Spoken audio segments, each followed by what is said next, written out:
Votre évolution, votre transformation ne peuvent pas être imposées par quelqu'un d'autre. Elles doivent être choisies, voulues et menées par vous. C'est vous qui devez être le moteur de votre propre changement.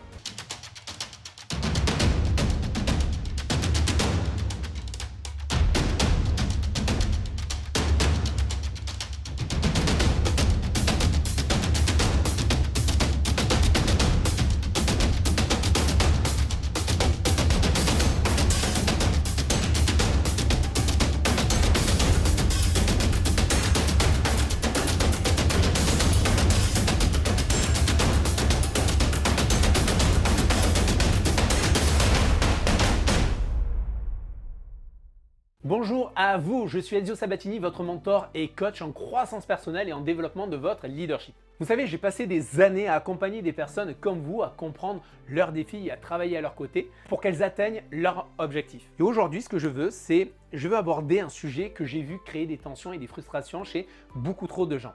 C'est vouloir changer les autres. Alors j'ai une question pour vous. Combien de fois vous êtes-vous retrouvé en train de vouloir que quelqu'un change pour vous? Jamais? Parfois? Souvent? Tout le temps? Allez-y, répondez là dans les commentaires juste en bas. Répondez-y là en bas dans les commentaires. Vous savez, c'est une question qui a en soi de profondes implications. Pas seulement pour nos relations avec les autres, mais aussi pour notre propre croissance personnelle. Prenons un moment pour approfondir cette idée. L'idée de vouloir changer les autres peut être en soi une source de nombreuses conséquences. Et je suis sûr que vous avez déjà connu cela. Vous savez, cette frustration intense lorsque les gens autour de vous ne se comportent pas comme vous le souhaitez. Eh bien, c'est complètement naturel. Nous avons tous des attentes. Mais la question est de savoir si ces attentes sont réalistes et justes. Trop souvent, nous nous retrouvons à créer de la tension dans nos relations. Et tout cela parce que nous nous efforçons de façonner les autres à notre image. Nous oublions qu'ils ont leur propre voix, leur propre expérience, leur propre conception de la réalité et de leurs propres leçons à apprendre. Cette démarche d'essayer de les changer est non seulement inefficace, mais elle peut également mener à un véritable épuisement émotionnel. Imaginez-vous en tant qu'un vent fort, puissant. Imaginez, vous êtes un vent fort, puissant. Imaginez, je le fais bien le vent. Oui, je sais, on peut travailler sérieusement sans se prendre au sérieux aussi. C'est une philosophie que l'on a dans notre entreprise, chez nos Statu Quo, et je mets toujours un point d'honneur en fait à cela. Imaginez que vous êtes un vent fort, puissant, qui souffle sur un arbre, qui est solide, qui est résistant. Eh bien, qu'est-ce qui va se passer? Vous allez souffler sur cet arbre. Vous pouvez souffler avec toute votre force. Vous pouvez essayer de le faire pencher, mais en fin de compte, l'arbre, il reste le même. C'est comme cela quand on essaie en quelque sorte de changer les autres. On peut pousser, on peut tirer, on peut persuader, mais sans leur volonté de changer. Nos efforts sont vains. C'est comme souffler dans le vent en quelque sorte. Et là, il y a un lien direct entre vouloir changer les autres et se plaindre de leur comportement. Et bien sûr, du coup, de les blâmer pour notre insatisfaction.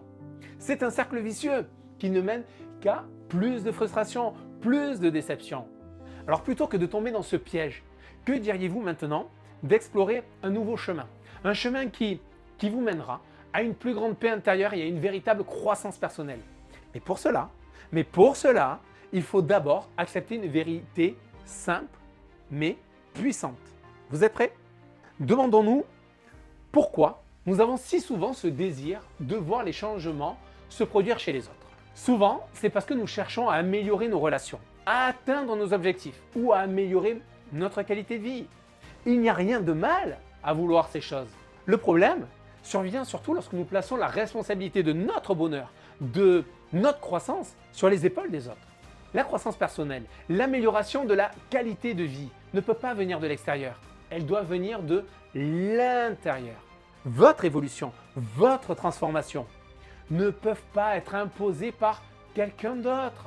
Elles doivent être choisies, voulues et menées par vous. C'est vous qui devez être le moteur de votre propre changement. Et cette prise de conscience, les amis, c'est le premier pas vers un développement personnel significatif. Alors, si vous voulez maintenant des conseils pour être un leader inspirant, je répète, cliquez sur le bouton j'aime juste en bas. Abonnez-vous à notre chaîne si ce n'est déjà fait et surtout inspirez les personnes de votre entourage en partageant cette vidéo si vous pensez qu'elle peut aider quelqu'un de votre entourage. Alors, comment devenir un leader efficace qui se concentre sur son propre développement et encourager également les autres à faire de même? Bien, laissez-moi partager avec vous 3 conseils clés.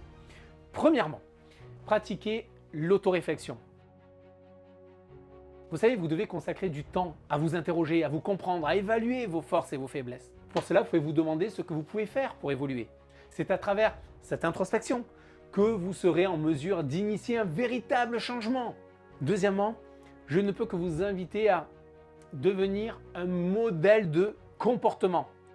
Qu'est-ce que cela veut dire? Ça veut dire qu'au lieu d'essayer de changer les autres, commencez par vous changer vous-même. Pourquoi cela? Parce que vos actions parlent plus fort que vos mots. Quand les gens autour de vous verront vos progrès, votre croissance, ils seront inspirés à changer eux aussi. Et enfin, cultivez l'empathie. Comprenez que chacun a son propre chemin, ses propres défis. Alors au lieu de juger ou d'essayer de changer les autres, essayez de comprendre leur point de vue. Cette compréhension mutuelle, c'est le fondement d'une communication qui est efficace et d'une relation saine, les amis. Souvenez-vous que vous ne pouvez pas changer les autres, mais vous pouvez changer vous-même. Et en faisant cela, vous inspirez les autres à changer. Vous devenez non seulement un leader dans votre vie, mais aussi un leader pour ceux qui vous entourent. Alors, rappelez-vous, comme l'a dit d'ailleurs à ce sujet Denis Waitley. Denis Waitley avait dit « Nous avons 2 choix dans la vie. Le premier est d'accepter les choses comme elles sont, et la deuxième est de prendre les décisions de les changer. Chaque jour, nous avons le choix de nous concentrer sur ce que nous pouvons contrôler, c'est-à-dire nous-mêmes, ou de nous épuiser à essayer de changer les autres. Le choix de rester coincé dans la frustration ou de nous libérer en acceptant les autres tels qu'ils sont. Vous savez, c'est un voyage vers l'acceptation et l'inspiration. Et je vous encourage à choisir la croissance, à choisir l'empathie, à choisir de devenir un leader. Un leader dans votre vie et pour ceux qui vous entourent. Maintenant, je vous laisse avec cette question. Qu'est-ce que vous allez choisir? Allez-vous continuer à vouloir changer les autres ou allez-vous choisir de vous concentrer sur votre propre croissance et devenir un modèle pour les autres? Si vous avez en tout cas trouvé de la valeur dans cette vidéo, cliquez sur le bouton j'aime si vous ne l'avez pas fait, abonnez-vous à la chaîne et partagez cette vidéo avec ceux qui pourront en bénéficier. Car ensemble, nous pouvons inspirer le changement et aider les autres à devenir les leaders de leur propre vie. Devenez l'architecte de votre réussite. Je vous dis à bientôt les amis. Bye bye!